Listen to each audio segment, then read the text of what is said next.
Hey now, welcome to Fitz's Electric Bar. First day on the ski hills for the season, and it's a beautiful sunny day, nice way to get out of the city.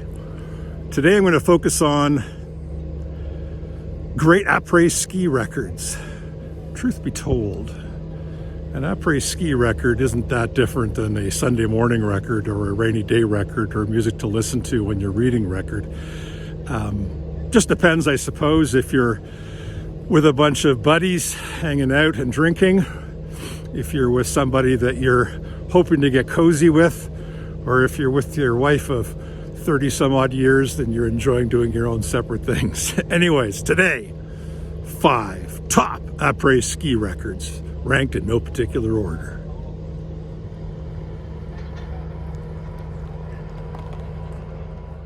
Well, hey, back from my ski sojourn yesterday up at Whistler, and here are not the definitive 5 or 6 records, but some really good apres ski records, I think, things that are very appropriate for after you get back from skiing. So what are the conditions for these records, or the criteria, I guess?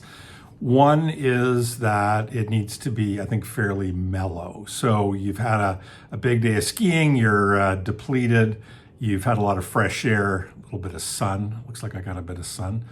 And yeah, you kind of want to wind down. Now, if I were 25 years old, I'd probably be winding up for an evening out. But in general, I would say this is something you want to kind of wind down. Now then, it also depends on, are you with somebody, are you with a romantic partner, that kind of stuff. So without further ado, let's jump into it, shall we?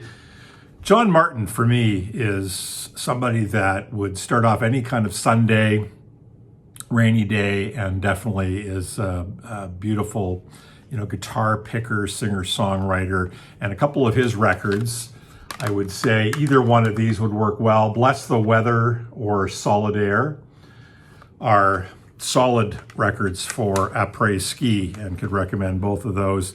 Solid Air is, and the song itself is just fantastic. I think as an album, though, probably Bless the Weather. It's also a really strong song, but maybe a little bit of a stronger album. Great finger picker.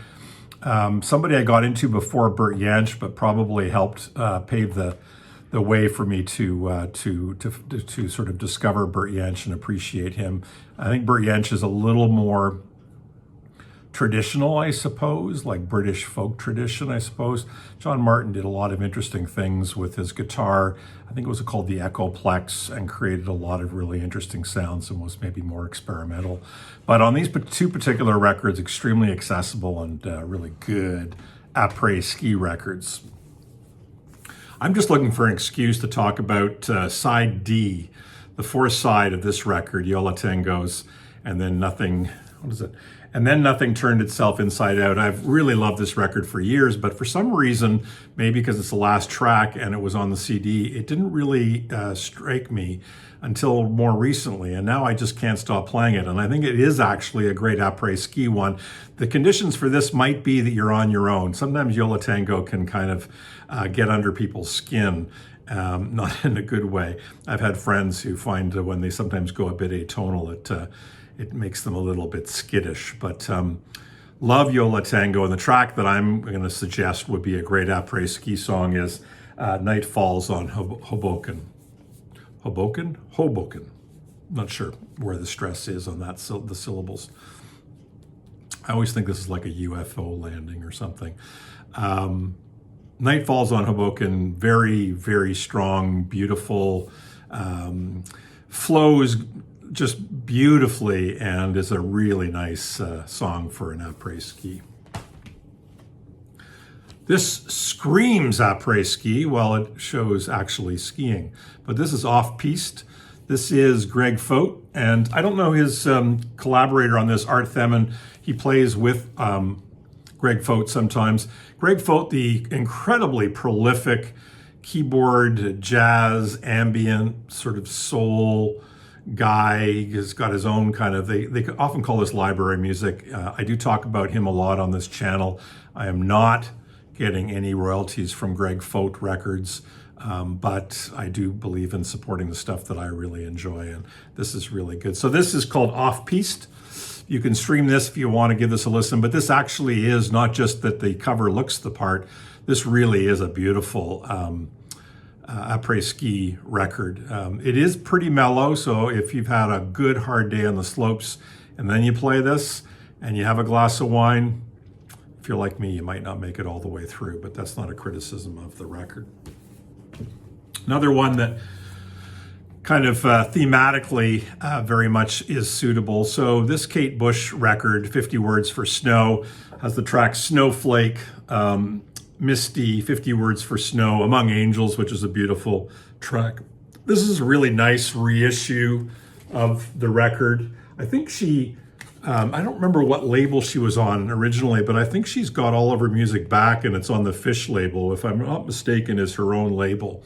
But this is a gorgeous, beautiful, as with all Kate Bush's records, beautifully produced, incredible arrangements, wonderful songs, and the whole thing is of a piece. I mean, it's really, it sounds great if you just play all four sides, 2 LPs on this one, and strongly recommend it. Nice après ski one. Among Angels is a good track specifically after skiing.